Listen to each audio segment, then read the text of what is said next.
ઉપલેટા તાલુકાના પડલવા ગામમાં એક ખેડૂત પર ફિલ્મી ઢબે જીવલેણ હુમલાની ચોંકાવનારી ઘટના સામે આવી છે. જૂની અદાવતને કારણે હુમલાખોરોએ કાળા રંગની થાર ગાડીથી પહેલેથી જ બાઇકને ટક્કર મારી.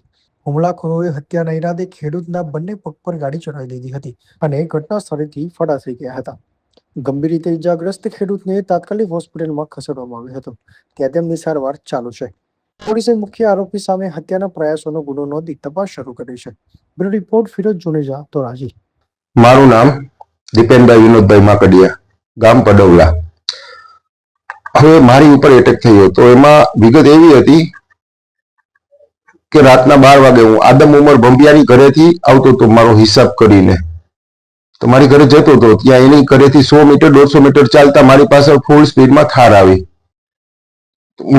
અને મને બાઇકમાં એક્સિડન્ટ કરીને પછાડી દીધો. તો હું બેઠો થાવ એની પેલા 6 થી 7 લોકોએ પાઇપ અને ધોકા દ્વારા મારી ઉપર હુમલો કરી દીધો. મારો મોબાઈલ તોડી નાખ્યો, મારું પાવર બેગ તોડી નાખ્યું, મારા ચશ્મા તોડી નાખ્યા. મારા બાઇકમાં શું ઈજા કરી શું નથી કરી પણ એને ડેમેજ કરી નાખ્યું. બરાબર. પછી 2-3 મિનિટ સુધી મને ટૂંકમાં બધાએ માર્યો. મારા તો ઊભું થવાની ટૂંકમાં મારામાં તાકાત હતી નહીં, એવું કઈ હતું નહીં.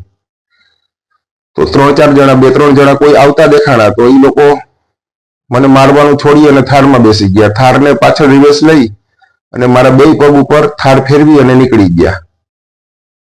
પછી જે આવતા હતા એમાંથી એક ભાઈને ગામનો જ મારો હતો, તો એને મેં કીધું કે મારા કાકાને બોલાય, તો એ કાકાને બોલાવવા ગયો. આવી ઘટના હતી સાહેબ.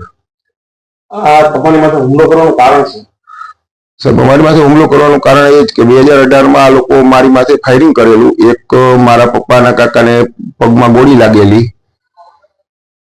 એનો ઈ કેસનો ખાર રાખીને જ અમે સમાધાન નથી કર્યું, તો ઈ કેસનો ખાર રાખીને જ મારી માથે હુમલો કર્યો.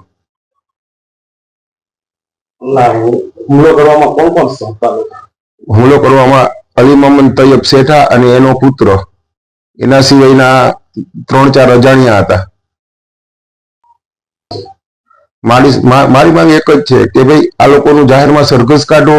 હર્ષ સંઘવી સાહેબને હું 2 હાથ જોડીને વિનંતી કરું છું કે આવા લોકોને તડીપાર કરો, એના મકાન મિલકતને ડિમોલેશન કરી દો સાહેબ.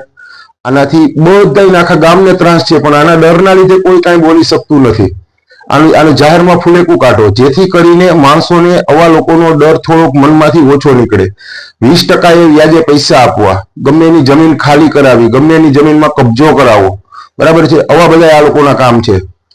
આજે તમારી માથે જે હુમલો કર્યો છે એમાંથી જે 2018માં જે ફાયરિંગ કર્યું હતું કેની માથે કર્યું? મારી ઉપર જ ફાયરિંગ કર્યું હતું સાહેબ. 2018માં અને મારી ઉપર જ ફાયરિંગ કર્યું હતું. ત્યારે આના ભેગો રજાક કરીને બીજો હતો. આ બે મારી ઉપર ફાયરિંગ કર્યું, રજાક ભાગી ગયો હતો. આની પિસ્તોલ અમે ઝપાઝપીમાં જટી લીધી. આને ફાયરિંગ કર્યું ત્યાં મારા પપ્પાના કાકાને જમણા પગમાં ગોળી લાગી ગયેલી.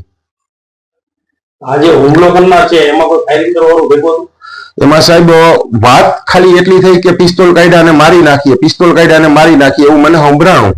બરાબર છે. પણ ઓલા આવતા હતા ને તો આ લોકો નીકળી ગયા, નહીં તો કદાચ ટૂંકમાં મારું ફાયરિંગ મર્ડર કરી નાખે ત્યાં જ.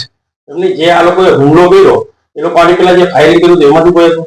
એમાંથી અલી મોહમ્મદ તૈયબ શેઠા હતો જ.